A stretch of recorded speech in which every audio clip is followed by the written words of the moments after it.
There are so many people out there that are upset and angry and frustrated and confused about how do we collectively become a more just and equitable world for everybody. And while this can sound like too large of a task for some, Dr. Melanie Joy, PhD, has written a book called How to End Injustice Everywhere. In this book, she is speaking to the common denominator driving all forms of injustice. She offers an examination of unjust systems and behaviors, as well as practical tools to help raise awareness, reduce infighting, and build more resilient and impactful justice movements. Honestly, this book has moved me. It is profound. The interview that you're about to hear with Dr. Melanie Joy, she is one of the most interesting thought leaders that I have spoken to.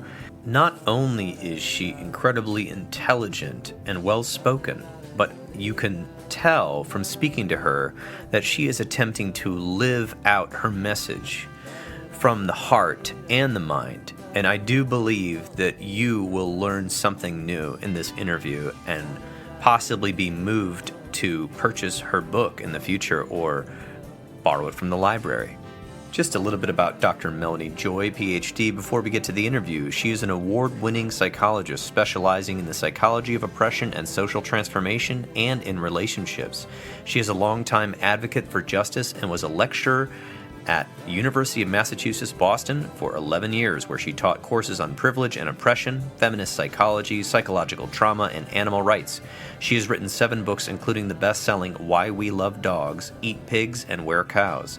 And she's the 8th recipient of the Ashima Award, previously given to the Dalai Lama and Nelson Mandela for her global work on non-violence. She's also the founding president of the international NGO called Beyond Carnism, and you can learn more at melaniejoy.org. All right, let's get to the interview. Hello, and welcome to the podcast, Dr. Melanie Joy. I'm really excited to have you today. Oh, thank you. I'm really looking forward to this conversation. Thanks so much for having me. Yes, it's my pleasure. And I have been just loving your book, How to End Injustice Everywhere, Understanding the Common Denominator Driving All Injustices to Create a Better World for Humans, Animals, and the Planet. And I must say, when I first saw the title, I was taken aback because this seems like quite a big job. But then when I was reading it, I thought, oh my gosh, this boils down to both a couple of simple paradigms that are difficult to implement, but also it's very complicated. Obviously, there's not like a simple solution here, but there are some things we can do. So I'm excited to ask you about it. And I do think this is a book that listeners will want to pick up because I have a lot of people that listen to my podcast on the psychology realm and the sociology realm, and also activists who you do work with frequently. So thank you for writing this. Thank you. Yeah, absolutely. And I guess I did want to start with a little bit of the simple stuff before we go to our main talking points today, which is that you're writing in here that it seems like a lot of the injustices and power dynamic problems and these like longstanding cultural issues that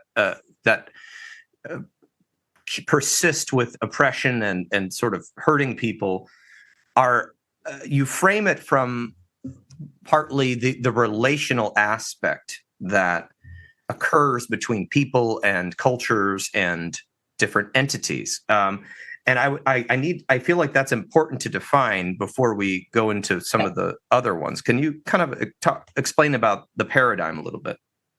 Yeah, sure. I mean, if you think about, some of the most pressing problems in our world today, and also in our, in our personal lives, like, war, poverty, racism, patriarchy, animal exploitation, environmental degradation, domestic violence, toxic workplaces. I mean, the list goes on and on, you can see that they all share a common denominator.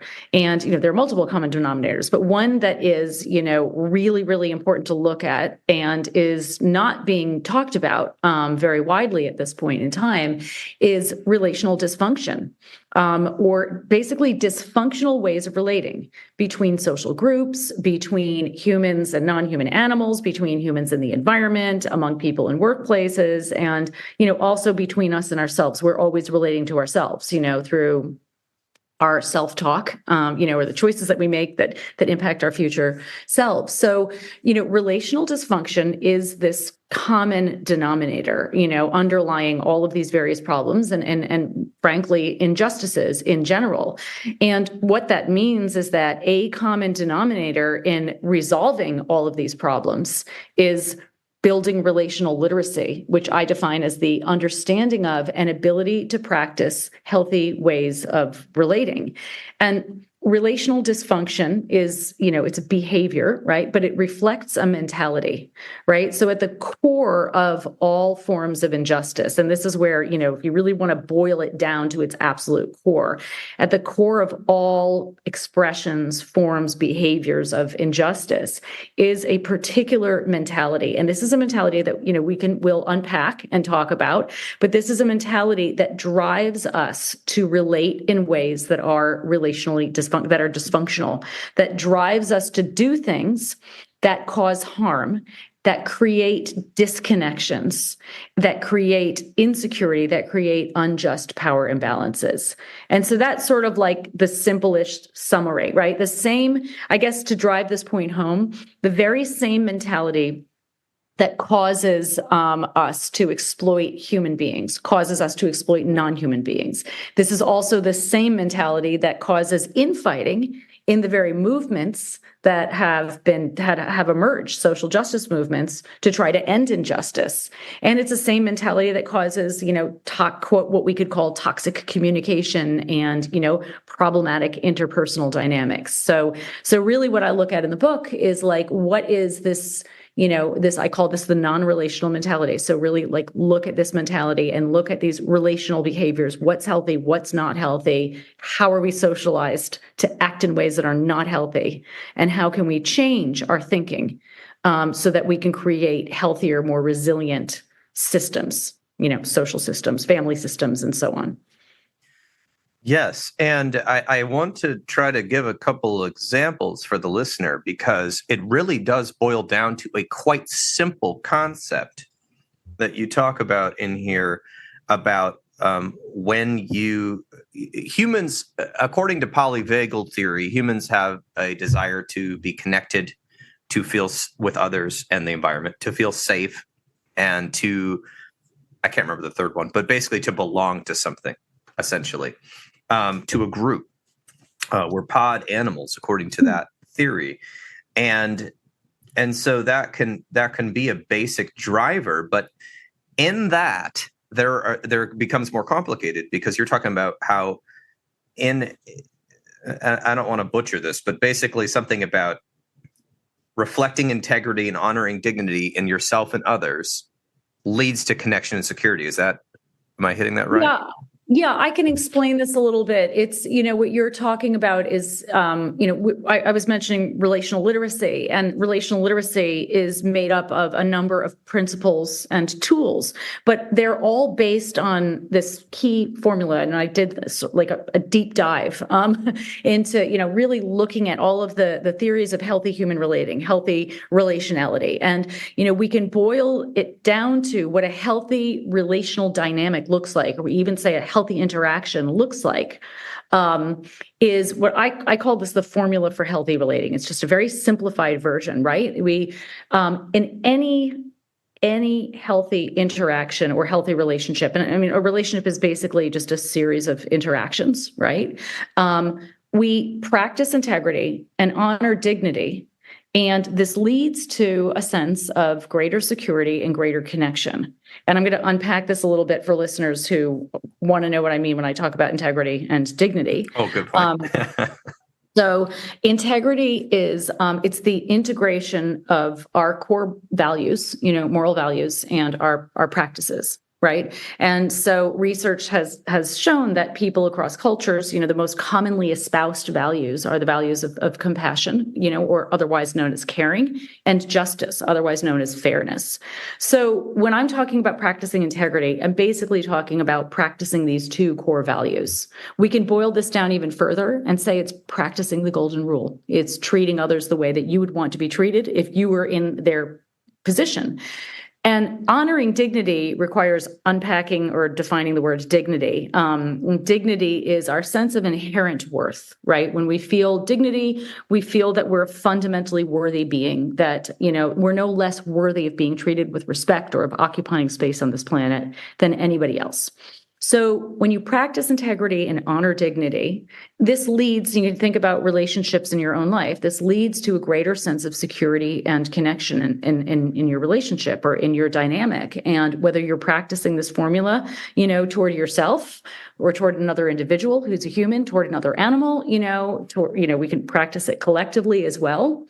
And this formula, like most things in life, it's not either or. It exists on a spectrum, right? So an interaction can be more or less relational or healthy, or non-relational, dysfunctional, right? And non-relational behaviors are the opposite. In non-relational behaviors, we violate integrity and harm dignity. And this causes a sense of insecurity and disconnection. And there have been a number of studies that have been done, really looking at basically demonstrating that we are hardwired to seek meaningful connections with others, and we're hardwired to avoid the pain of disconnection. So this is really the core of what I'm talking about. When I'm talking about a healthy relational behavior, it's one that reflects the formula, and an unhealthy behavior, a non-relational behavior, is the one that reflects the opposite of the formula. Yes, and I appreciate you defining that. And I'm going to give a few examples from my anecdotal brain and also your book. But essentially, it for me, it starts with children. And recently I was talking to some professors from UC Irvine about how when you go to school and you start getting feedback on certain ways of getting feedback, like they've changed it now, but when I was in fourth grade, here's the gifted advanced readers, and here's the remedial readers, and here's the regular readers. And like literally that was in fourth grade, I was in the advanced reading. I felt very privileged for that. And then it got worse. They actually assigned a child who was not good at reading for me to read to them, which was humiliating, I'm assuming, to them. At the time, I didn't think anything of it except, wow, I feel so special. I get to read to this person and help them. Right. But then I'm thinking, oh my gosh, they were labeled. So we were talking about the way that kids get labeled in school and how this can affect their entire story of who they are, their self-esteem, their earning potential, who they decide to, if they decide to be with somebody, all sorts of aspects just from getting feedback that is a bit non-relational. Right. So not, obviously in school, you have to get grades and you have to like earn, whatever, you have to compete, so to speak. That's the way we've set up the system. But what we're talking about in this particular conversation was kindergarten and first grade and second grade, where we don't really know what people's potentials are yet. And yet we're sorting them into these groups. And in that way, maybe well-intentioned by educators, it's a non-relational way. It's not honoring them all as having, unique skill sets that, perhaps little Joey or Tommy is really good at pottery, but they've never had the chance to express that self, and they're not that good at math, and so they get labeled in the like low math class, right? So this goes on, and humans we're meaning-making creatures. We love meaning. We're obsessed with it. In fact, in evolution, which is a whole other, you can read Sapiens, we believe Homo sapiens won because they were able to get a larger group, to believe a story. And that story then helped them conquer other groups and, whatever, fight off mountain lions or whatever it was that they were doing at the time. So essentially, humans believe these stories about ourselves from experiences, and some of the experiences that keep getting perpetuated, like brutalism towards each other, infighting, toxic communication. These things are in the culture; they're inherited, and There's plenty of people working to work on themselves and to work on their family or their friends and try to learn more healthy ways of relating. That's a trend, but there's also the opposite trend that is kind of by default happening. And an easy example that you talked about was when you killed something when you were a little kid and you went fishing. And before that, you had been on the boat and been all happy. This is me summarizing your life, but I had a similar experience. So I'm bringing that juxtaposition up. And and then when you got the fish, you reeled it in. Oh, this is so fun. I'm 4 years old or something. All of a sudden you realize this fish is no longer in its habitat. It is gasping for oxygen and dying in the boat. And then we are going to hit it on the head and fillet it and eat it. And this is murder, essentially.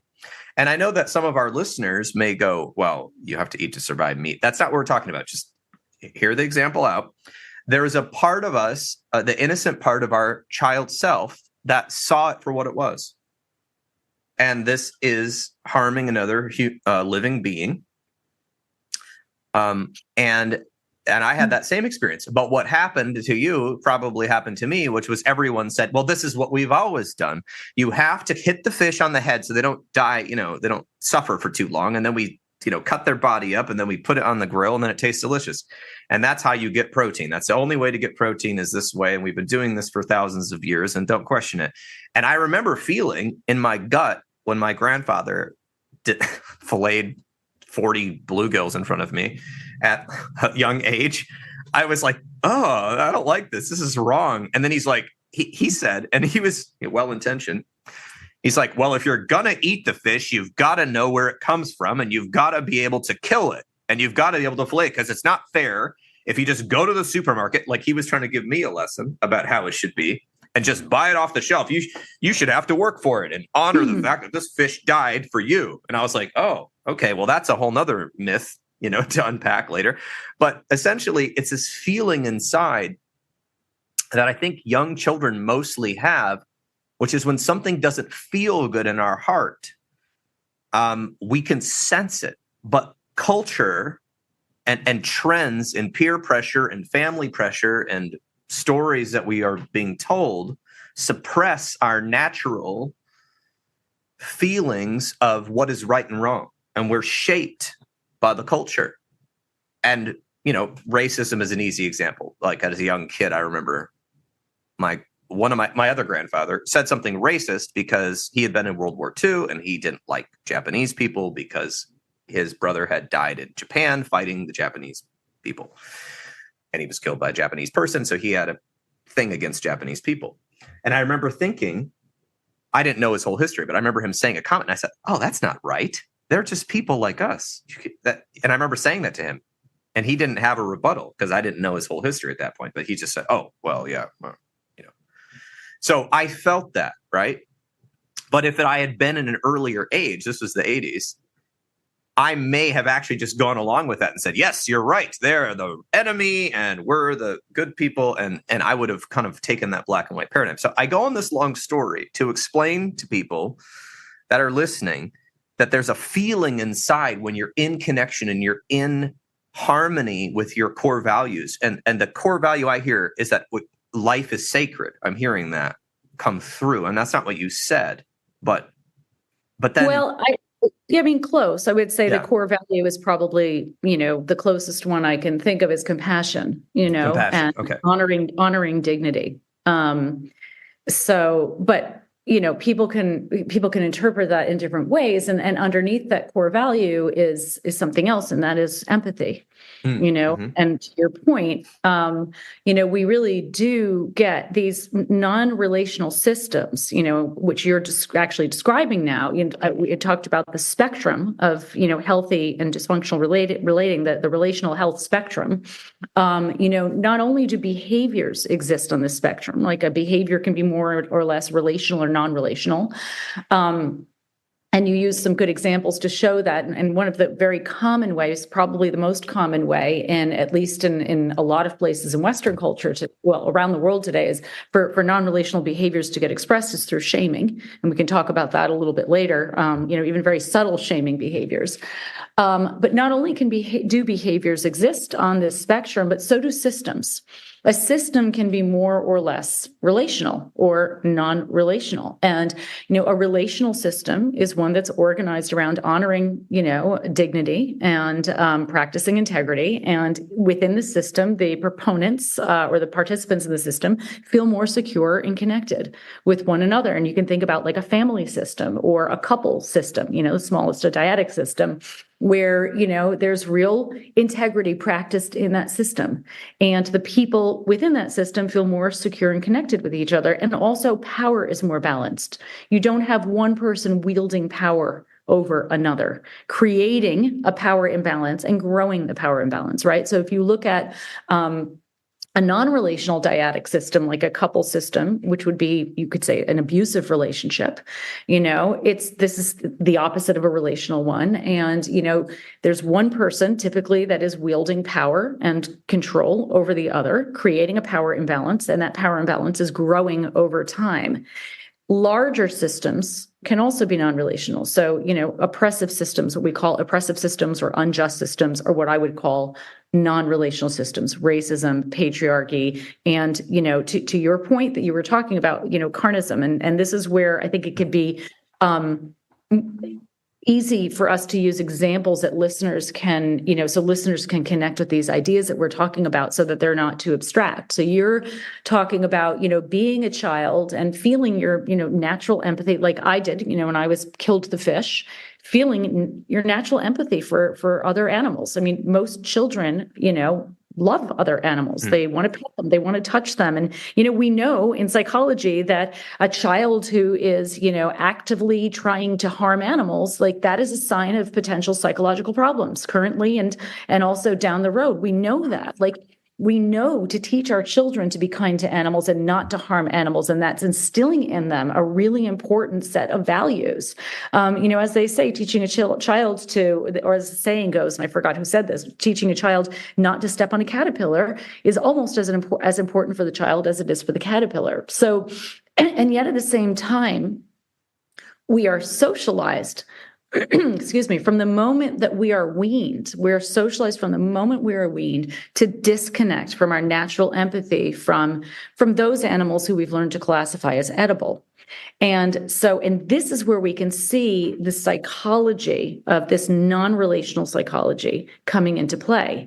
And there are a whole host of, like, I can actually give you an example if if you're ready to have this conversation, so that listeners can have a really concrete example of what I'm talking about and how non-relational systems get played out in our own lives. Sure, I'd love that. And do you mind if I make a comment real quick about the carnism? Yeah, and then you can go right to your point. I wanted to point out that I believe you wrote a book. Was it called Why We Love Dogs, Eat Pigs, and Wear Cows? Is that what it was called? Yeah, that book grew into, and that's actually what I'm going to explain to people, like what that actually means for them. Okay. But that book was actually the foundation for how to end injustice everywhere.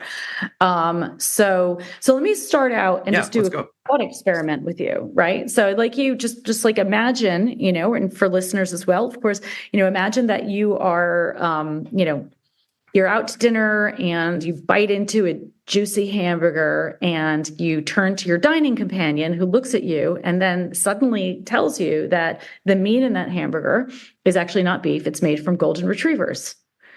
Now, chances are, right? Let's talk about thoughts, which drive feelings, which drive behaviors. Okay. So chances are what you had just thought of as food, you now think of as a dead animal. And what you had just felt was delicious, you now feel is disgusting. And so therefore, rather than continuing to eat the hamburger, you probably want to throw it in the trash and maybe even take to the streets in protest. So this is because golden retrievers, dogs are not appreciably different from other animals in certain fundamental ways, at least in the respect that most people care about, right? They're intelligent, they're sentient, they're conscious individuals. But we haven't been conditioned by a non-relational system, right? To disconnect, to distort our perceptions and disconnect from our natural empathy for golden retrievers or for dogs. So your experience eating the golden retriever is really your authentic experience. Your experience eating other forms of meat or eggs or dairy is your conditioned experience. You are the system that I came to call carnism after doing my doctoral research on the psychology of eating animals. The non-relational system conditions you to have distorted perceptions that disconnect you from your natural empathy so that you act against your integrity. Like most people, at least psychologically healthy people, care about other animals and would never want to willingly cause them to suffer, especially when that suffering is so intensive and actually completely unnecessary. And yet most people do this multiple times a day without having any idea that they're acting against their core values and their own interests and the interests of others and the interests of the planet. And so this is the way that non-relational systems operate. They condition us to think in certain ways so that we support the system without realizing what we're doing. Yes. And I think I want to drive that example home with an example I have. I worked in social services in Phoenix. And long story short, I'm changing all the details of this so that it's not revealing anything. But oftentimes the probation department of Phoenix police would mandate people to come see therapists. And the interesting case that came about, and I'm changing this, was there was an individual who had killed 2 dogs. And they felt that this individual was possibly going to be a sociopath and wanted us to work with this individual. Now, when we spoke to this individual, they felt remorse and sad about killing the dogs and had gotten, quote, carried away. But what they neglected the context was that this individual lived on a farm outside of the city and routinely was asked to slaughter pigs, cows, and chickens for his family / boss or whatever. I don't remember the whole situation. And this was normal to him. And I don't know. I didn't do the full evaluation. I don't think he was a sociopath, but it was just odd to me that if we had switched one of the animals around in this scenario, that he would have not been thought of as a sociopath for murdering, I don't know, hundreds of cows or pigs or chickens. But the moment that I don't remember what he said. So I think he felt the dog was going to attack him or whatever, and he killed the dog. The whole society, the system, the probation, the police, the psychology, gets involved and goes, oh my gosh, this is a warning sign. Because we know from literature, when children abuse and hurt animals, I mean, most children will accidentally pull a cat's tail or hit a dog by, and then they learn, oh, don't do that. That's mean. That hurts them. They have feelings. They're just, they're similar to us. I just don't speak our language or whatever. And we start to learn that. But if they keep doing it, then we say, uh-oh, something's going on here. They might have violent tendencies. They may not have empathy. That's dangerous. That could be sociopathic, which could mean they could lead to hurting humans. So I want you to go into your example, but I wanted to point out how the system came down so hard on this person for something to them that was culturally or contextually somewhat normal. So I don't know if that helped. Totally. It's a great example, and it highlights a really important distinction. So first of all, it is, there is this wild paradox, right? Where we are really conditioned to support the slaughter of, trillions of certain types of animals every year and consume their bodies, and to not ever think twice about that. And yet, if the same thing were done to a different species, we would consider that to be absolutely horrific. And so this is very, obviously it's very paradoxical. That's the reality of non-relational systems. They're actually nonsensical systems as well. They condition us to think in a very, very compartmentalized way. So, and at the same time, there is a psychological difference between a child who is seeking out an animal, whatever that species may be, whether it's a chicken, whether they're a chicken or a pig or a cow or a dog, because they're enjoying causing that animal to suffer, versus somebody who is killing animals because they've been conditioned to kill animals, whatever their species may be. And herein lies the important part of this conversation. Like, what kind of society are we looking to create? I mean, we know as people who are, psychological professionals, when we are conditioning people to really psychologically numb themselves such that they are able to carry out or support violent practices that are completely against their core values, that they actually would be deeply opposed to if they were truly aware of them. We need to really have a conversation about this and what this is doing to us, and it's not just with animals. I mean, I write about this in How to End Injustice. This is what non-relational systems do.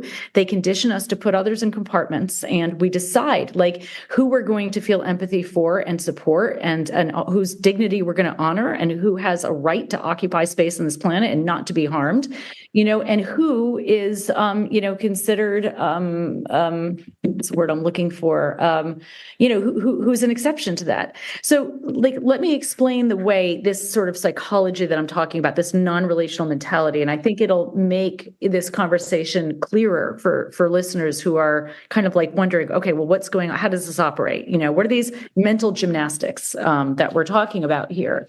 So, and I'll back up and also say that I was, for much of my life, I ate meat and I ate, pigs and chickens and cows and cheese. And I was like the meat lover's pizza girl, and I was also a person who cared about, the well-being of other sentient beings. I had this dog who I loved like a family member. I would never have wanted to support what I came to realize was going on in the world. I ended up getting sick one day from eating contaminated hamburger, and I wound up on intravenous antibiotics. And I could not eat meat again after that. And it wasn't any kind of a rational decision or an ethical decision. It was visceral. I was just like, when you've been wildly ill, the last thing that you ate, you never want to go back to. So I became eventually I became vegan, and it was, started out as vegetarian kind of by accident. And in the process of learning this, and this was back in the 80s, I was 23, it was 89. And, there was not a lot of awareness about this issue then, but in the process of learning how to cook for myself and, how to shop for myself as this kind of new vegetarian, I, of course, stumbled upon information about animal agriculture. And what I learned, completely shocked and horrified me. What was happening to the animals, what was happening to the environment. And back then climate change wasn't even a real conversation that was being had, but still what was happening to human health, I was completely shocked and horrified. But what shocked me in some ways even more was that nobody I talked to about what I was learning was willing to hear what I had to say. And, it would always be something like, don't tell me that you'll ruin my meal, or they'd call me a radical, vegan hippie propagandist. And I became very curious as to how, these are my friends and family members. They were rational people. They were compassionate people, just like myself. Some of them were working in psychology, and, they were doctors. And I'm like, what is going on here? This defensiveness, I don't understand. And so that's what led me to actually study the psychology of violence and nonviolence more broadly, but also the psychology of eating animals, and to conclude that there is this invisible belief system that I came to call carnism, which is a non-relational system that conditions us to eat certain animals and to feel defensive against anyone or anything that would help get us out of the box that we don't even realize we're in. And that's where this resistance, came from. And that was the basis of my work. And what I discovered is that, this system, and I'm using this as an example because in How to End Injustice, I've expanded this work to talk about all non-relational systems because they're all structured in the same way, and they all reflect the same mentality. But I want to be really clear here, and I am not comparing the victims of these systems. The experience of each set of victims will always be unique. But what I am saying is that the mentality that drives the injustice and the violence is the same. And that is where I think we have an ethical obligation as people who are, particularly people who are working in and interested in psychology, to really start to have these conversations and unravel these issues. Because at the end of the day, this is not about, it's about politics, it's about economics, it's about power. Of course it is. And on a deeper level, it's about how we think. It is about our mentality. And that is where the conversation needs to happen. And what I came to realize is that, carnism, which is essentially the opposite of veganism, is structured. It has to keep itself alive, and it's got to, like other systems, coerce people who would normally not support it into supporting it, without realizing what they're doing. And what it does is it uses a set of psychological defense mechanisms. And these defense mechanisms distort our perceptions and disconnect us from our natural empathy. For, in this case, it's for farmed animals. And so, just as an example, because these same defenses are used to support all non-relational systems, carnism teaches us to see farmed animals as abstractions, lacking any personality or, characteristic of their own. So a pig is a pig and all pigs are the same. These are psychological distancing mechanisms, or we learn to see farmed animals as objects. So we learn to refer to the chicken on our plate as something rather than someone. And we internalize these defenses, and these defenses are built right into our social institutions. So when we study nutrition, we're actually studying carnistic nutrition. And I'm using carnism because, we started talking about this as an example, but all of these, we've internalized this defensiveness and these distorted ways of thinking when it comes to all unjust systems, unjust systems that harm humans as well as non-humans. Yes, I appreciate that. And I feel like the point hopefully is ringing true to people because we're trying to talk about the relational aspects that you talk about in how to end injustice everywhere. And I wanted to maybe bring some of the issues of injustice we're facing maybe with humans for a moment to maybe give some examples here. And then we were going to talk about privilege, but I feel like, well, that's the cherry on top. So I kind of want to just hear about how some of these systems and institutions that we've created, maybe with good intentions, act in non-relational ways and like basically continue human suffering. And I love that you said this, and I think this is a key point. Disconnection from your empathy, compartmentalization, right? These systems utilize that to disconnect you from, maybe this is a bit out there, but I think they disconnect you from having your own thoughts and your own personal autonomy and choices, because you must comply with these systems or be shamed. And when you comply with these systems, you are often rewarded. So can you kind of maybe give a couple other examples of what we're talking about to bring it from the abstract to the personal for people? Because we did talk about the animals. I kind of want to talk about maybe, I don't know, the justice system or, patriarchy or something like that. Something that is good for you to dive into. Yeah, I can share an example I'll share a personal example that I think that'll be less abstract for people. So, with patriarchy, which again, but all of these non-relational systems, they use this like two-pronged strategic approach to keep themselves alive. Essentially, they need to maintain or create.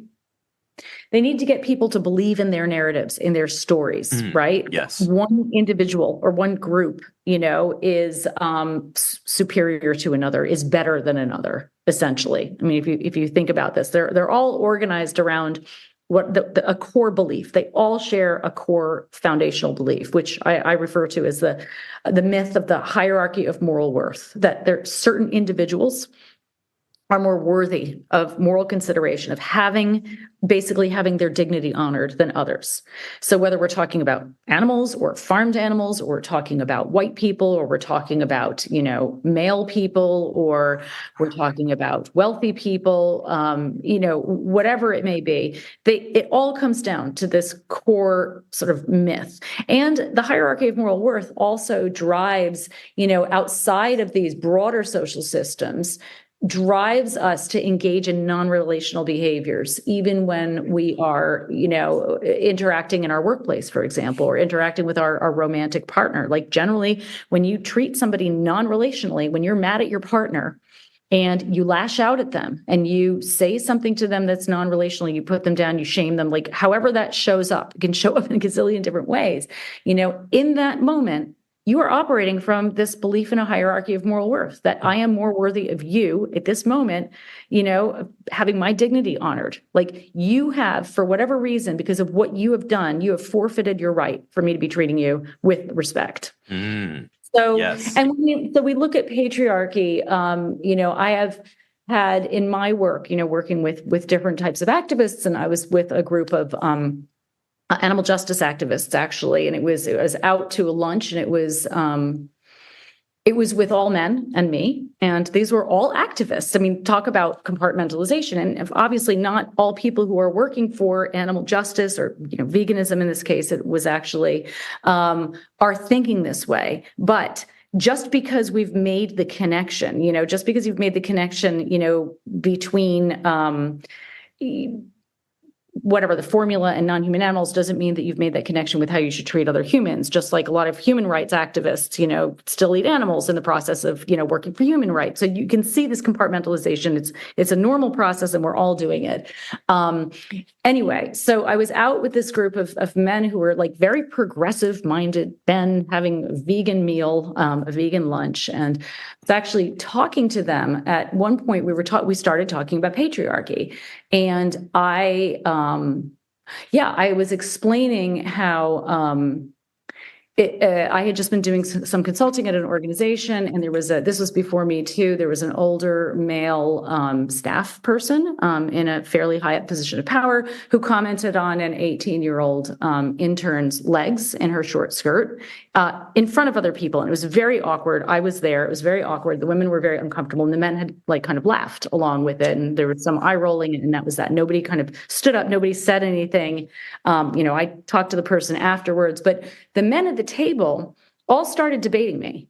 And like, rather than listening to me, they started debating me. Now, this is a lot less likely to happen today. This was back in like 2015, but they were pointing out how, maybe I had misread what was going on. Maybe she was flattered by having that comment. And not for one moment did a person pause and actually take my opinion as a woman. And we were talking about patriarchy as a woman, as seriously as they were taking the other men's opinions in this conversation. And they had, I think, in this moment, had reduced me in their minds. And this is what happens. Like, one aspect of the non-relational net mentality is what I call reductive thinking, where we suddenly reduce somebody to just sort of a caricature of a behavior or an attitude or something that we've made generalized assumptions about. I think they had suddenly reduced me to like, that feminist. And that was that. And so it's, this mentality shows up in just so many different ways.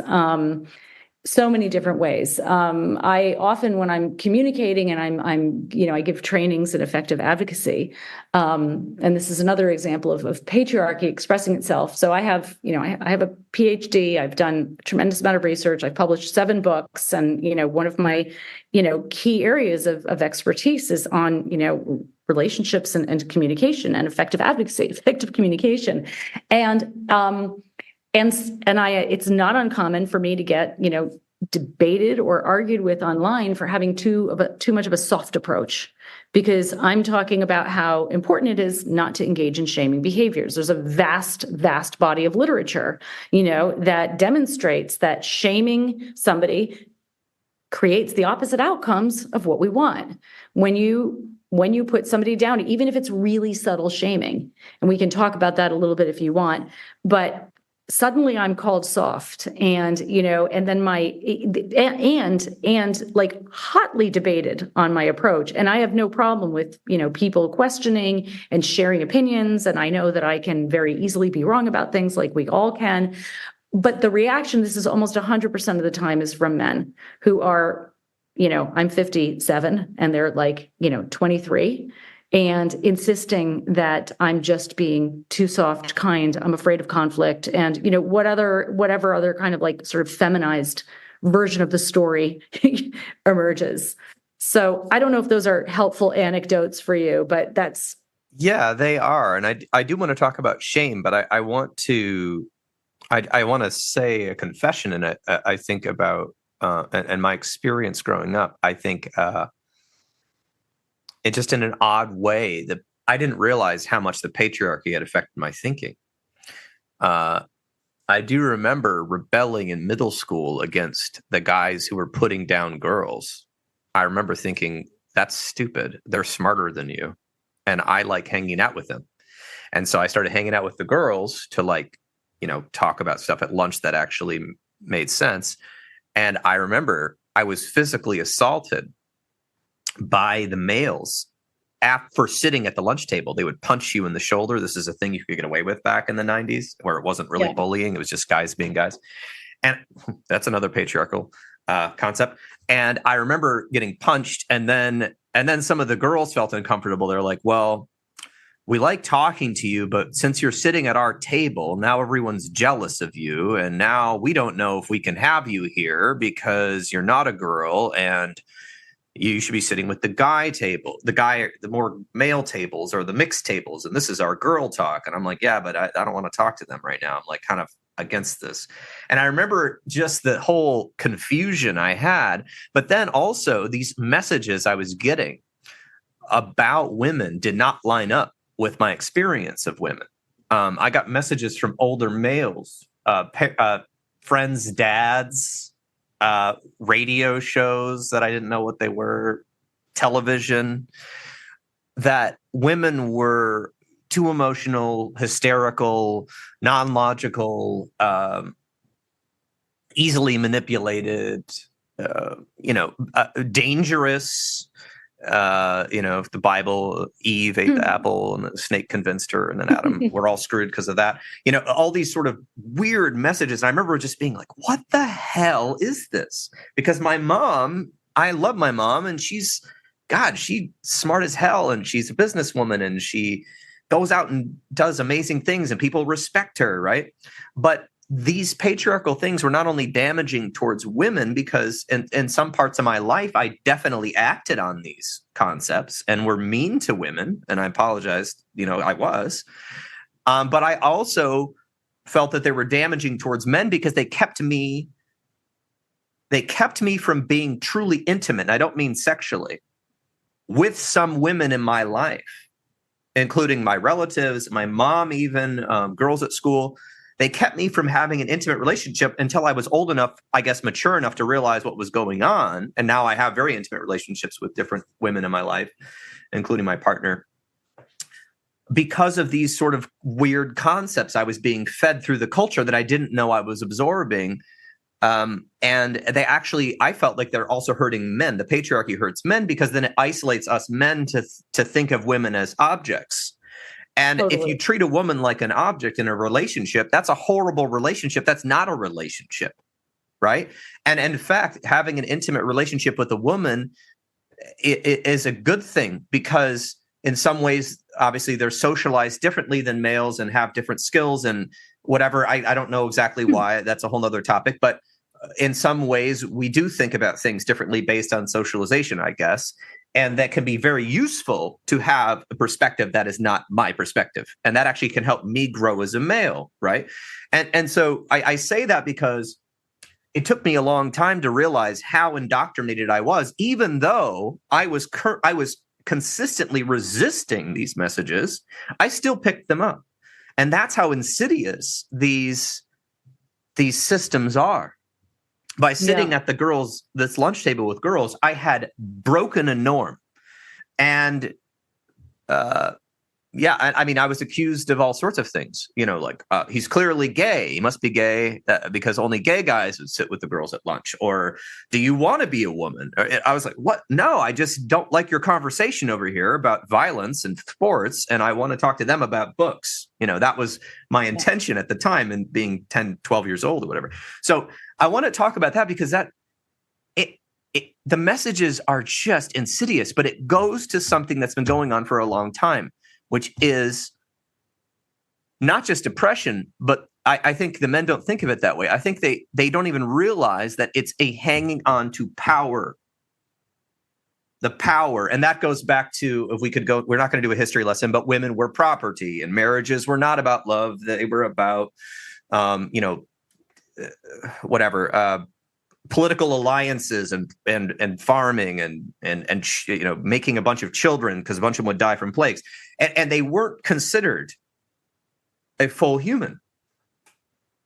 And then and then there's so many men that are in favor of, you know, treating women with respect that are still racist. It's just bizarre. They're like, well, you know, my wife, she's amazing. I'm very pro women.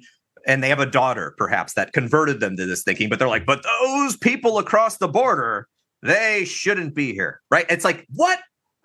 Yeah, and this is such a good point that you raised, and you do such a good job of like highlighting, again, more of these lines and more of these ways of compartmentalizing. And, you know, where, you know, people will say to me, where do you draw your line around your circle of compassion? And I would say it doesn't matter where I draw my line. It's like, it's how I relate to my line that matters. You know, we're always learning, and draw your line in pencil. And, you know, people think, you know, animal rights activists sometimes think, or justice activists, they think, you know, it's a final frontier. You know, this is animals are the final frontier. And, you know, once you've got the animal rights picture in your mind, then, you know, then that's it. But no, because there are plenty of people who are working for animals who are not supporting human rights. There are people who are like actively working for social justice and then demeaning, publicly berating people who disagree with them, you know, or people out there trying to create a better world and then coming home to their families and being bullies, and, you know, people who are great bosses, but then, you know, don't treat their friends well. So there's no limit to, you know, how we compartmentalize. And to your point as well with patriarchy, one of the things that I, you know, really hope people take away from the book is that, you know, to really open up this conversation and reduce defensiveness around it, because we are all so deeply socialized. You know, we have all had our psyches basically completely hijacked by myriad systems, you know, that we're not aware of, and we're on a learning journey. And, you know, as long as we believe or we fail to recognize that good people can participate in harmful practices, and that doesn't make them bad people. If we don't recognize this, we're going to be so defensive against examining our own privilege that we have, that we're never going to be able to be open to this conversation, that we all need to be having this collective conversation, this collective learning, because you internalized patriarchy just like I have, and I've internalized racism just like, you know, everybody has. And we are, you know, we're all fallible human beings, and we, you know, another reason that we need psychology to be joining this conversation more fully is to be helping to provide the tools with which we can communicate and relate to each other effectively and bypass this defensiveness. Yeah. And, you know, in psychotherapy, the current version, or the version that I like the most, is that a person comes in with a problem, and what we often say in therapy is the problem is not the problem. The problem is a microcosm or a example or a harbinger of what is behind it. It is the weed that has grown out. But by the way, the weed, I just said weed. Weeds don't exist. They are just categorized as weeds because us Americans love to pull them and not have lots of varieties of plants. We only want certain plants. So anyway, that's a whole nother topic. But, you know, that socialized again, yeah. Right? So, you know, I always say one man's myth is another person's religion. You know, I mean, it's the same thing. So it's like, my point is the plant has grown and we don't like this plant. And they're coming in because of this plant growing in their life. They're like, oh, I'm so angry about this, or why do I always date this person? You know, I hear that from different people. Why do I always date this type of person? The answer isn't on the surface. It's always beneath the surface. And what do we find beneath the surface? Traumatic experiences that may not be PTSD, okay, but they are traumatic adverse experiences. Traumatic experiences for sure, PTSD, problems that happen to us, messages, disappointments, emotional issues, possibly biological, social issues, oppression, all of the things that affect humans, biopsychosocial, spiritual, sexual, contextual, etc., are all contributing in some way or another in a strange Rubik's Cube kind of puzzle. For every person, it's a little different as to what some of the driving factors are. But if people take the time and have the resources and the energy and the space and the safety to explore these issues that they brought to the surface that have grown out of the ground, oftentimes we can get into the roots. And when we get into the roots, and EMDR therapy and trauma-informed really does a great job, other forms of talk therapy do as well, that person can start to feel freedom from the socialization, from the trauma, from the distorted thinking, from the habits they've developed that they don't see as healthy. They start to get freedom, and all of a sudden, what happens? It's not just that their symptoms have reduced. Their relationships have improved with other people. Their habits have improved.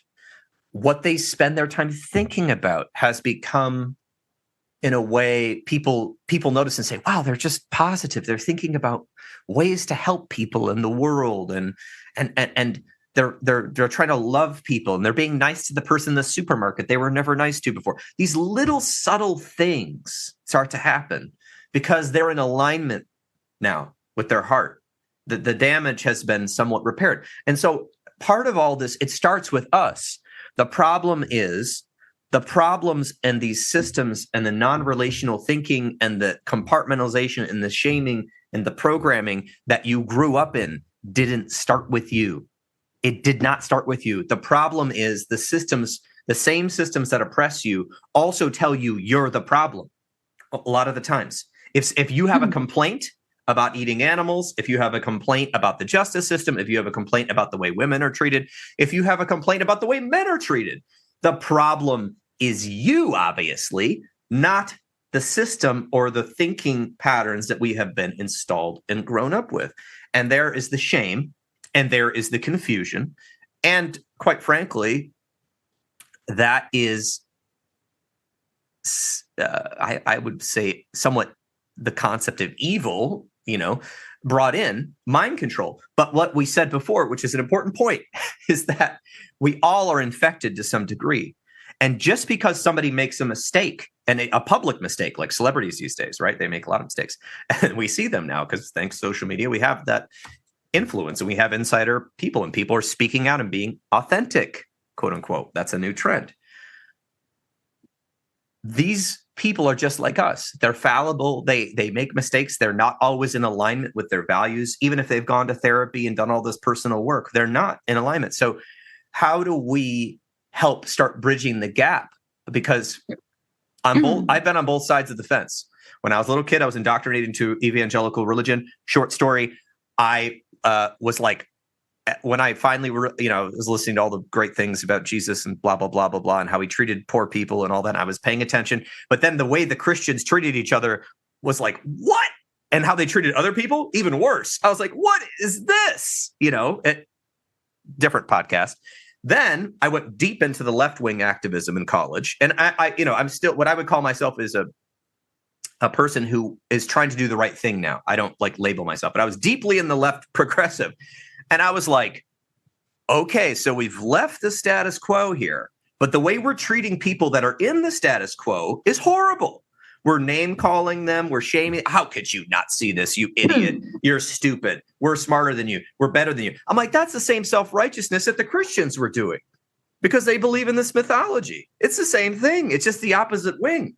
So how do we then, and this is a big question, I guess you have to read the book, but I want to let you close. How do we work on ourselves, work on the people around us, and to be able to take not only personal change, but systemic change that is so needed right now as we face a multitude of crises in the world? Yeah, the good news is that it's really easy to get overwhelmed, right? It's really easy to look at the problems in the world and be like, oh my God, there's climate change. There's pervasive racism. We've got wars going on all over now. It's very easy to get overwhelmed and to and feel like we have to take on one issue at a time, and to see these issues as sort of connected, but not be sure how, but distinct. The good news is that when you commit to building relational literacy, to becoming a more relationally healthy person yourself, which includes, of course, building effective communication skills, everything changes. Like once you commit to building relational literacy and you improve your own level of relational literacy, you are automatically contributing to a better world. And the way that you move through the world is going to become appreciably different if you increase your relational skills. Now, individuals alone, building relational literacy are not going to end wars. I'm not naive enough to say that. I will say, however, that if our collective level of relational literacy were not so low, if we weren't living in the relational dark ages, we would not vote for relationally dysfunctional leaders or relationally toxic policies. So this is really, really fundamental. I would also say to, so work on yourself, obviously, and especially if you're already engaged, and you're already trying to do something to help the world, you're an advocate in some way, shape, or form. Remember, the perfect is the enemy of the good. You don't have to do everything in order to do something. You just look at, like, there's a website, 80,000 hours, and it guides people through making choices that are high impact choices to help end social problems, that I highly recommend. Whatever sort of issue you're working, if you're an advocate, you're working toward helping resolve, just remember that this is a piece of a broader whole, and that all of us working for various forms of justice, our meta mission, our higher mission is to create a more relational world. Like that's what we're all working to do. So one thing that people can, I really, really recommend is that people do build awareness of these other problematic systems, because nobody has enough time in the day to work for every single issue, obviously, but we can work for our own issue without throwing others under the bus. You can work for, human liberation without eating animals in the process, or just, reducing your consumption of animals. You can work for animal liberation, without, using sexist, outreach methods or, sort of racist communication. Like we can all work more effectively together if we are all aware of how these systems are structured and the mentality that we've all inherited, and start to really unravel that. Awareness is really, really the key. And that's one of the big goals for my book, is that, to really shine a light on these systems. It's not rocket science. Once you see them, once you see the way that they operate and the way that they affect your mind, you're much less likely to be hijacked by them. That is a wonderful summary. And for everyone, the book is How to End Injustice Everywhere by Dr. Melanie Joy. I'm also a big proponent of therapy if you can afford it. If you can't afford it, try to find a mentor, try to find a support group, because the processes are dual. Like you were saying, find something that you want to invest in if you can. You can't do it all, but also work on yourself in the process, and that's going to help create the change that we need as humans to evolve into a species that can maintain our habitat better. I think that's kind of what we're I would saying. also add that, you don't have to be like an activist to help activism and change. You can donate, like, organizations that are doing this work. Like there are great organizations that are doing incredible work, and they can't do what they do without support. So donate, you can go to 80,000 hours. You can find an organization who's doing good work. Look up at effective altruism. Basically looks at the different types of work that's being done and makes recommendations for charities. Support the people who are already doing the work. That is a wonderful point. And I really appreciate everything you've said. The links to your book and your website and everything will be in the show notes. And thank you so much, Dr. Melanie Joy, for joining me today. Thanks. It's really been a pleasure. Thanks so much for having me.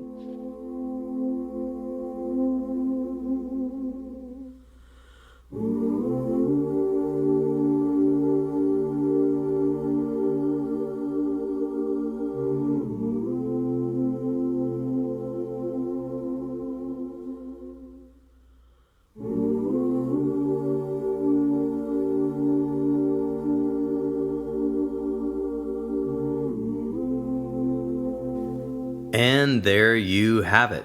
This has been another episode of the Intentional Clinician podcast. If you're enjoying this show, please share it with people you know. I would surely appreciate it. Or take just a minute to give us a rating on iTunes. As most of you know, I am passionate about preventing future violence in the United States. My colleagues and I have started a nonprofit called the National Violence Prevention Hotline, a 501c3 organization. We are endeavoring to gain funding and collaborators so that we can start a 24/7 hotline and chat line to reach potential perpetrators before they act violently. It is a bold effort to save lives and curb violence by working to connect with potential offenders while they are in the planning stages of violence, help to de-escalate them, and provide resources so that they can get appropriate professional help. The National Violence Prevention Hotline is looking to open up a conversation about violence in society, the causes, and the solutions. You can learn more by visiting our website, www.violencepreventionhotline.org. Join us online by signing our petition on the website, sharing the website with your network of people, donating to the cause if you like, and you can now even write your congressperson from our website with a simple form. I've said it before and I'll say it again. If you are a therapist looking for ethical and excellent medical billing services, check out therapistbillingservicesllc.com. That's www.therapistbillingservicesllc.com. Billing services created by therapists for therapists. If you're looking for an EMDR International Association consultant, I am a consultant and I can provide you the 20 hours you need to become EMDRIA certified. I have groups online and in person, and I do individual consultation. Just send me a message at the website and I'll get back to you. If you want to get trained in EMDR therapy, check out the great training opportunities with EMDR Training Solutions. I've worked with them before and they are phenomenal, so register today. If you are in need of counseling, do not hesitate to make an appointment at a local counseling center in your area. You can also make an appointment with the excellent clinicians in the Grand Rapids, Michigan area at Health for Life Counseling and the Trauma Informed Counseling Center of Grand Rapids by visiting www.healthforlifegr.com. The recording you just listened to consists of the personal opinions of Paul Krauss and his guest, and while these are based on the literature they have read and the experience in their fields, this should not be viewed as a definitive opinion on any subject. Listening to this podcast is not a substitute for treatment. If you're in a crisis, please dial 911 or the National Suicide Prevention Lifeline at 988. You can also text 741-741 and a live trained crisis counselor will respond. Did you know you could support your local bookstore by shopping at www.bookshop.org? You can order from the comfort of your own home online while supporting local brick and mortar businesses near you. If you are a therapist and you are not a member of your national or local therapy organizations such as the American Counseling Association or the American Mental Health Counselors Association, please get involved. At least pay the dues. It will help the lobbyists in our field keep us from becoming gig workers. And of course, there's the bonus of increasing mental health education around the United States and helping people understand what counseling is and promoting best practices within our profession. Until next time, I wish you all a safe and peaceful week.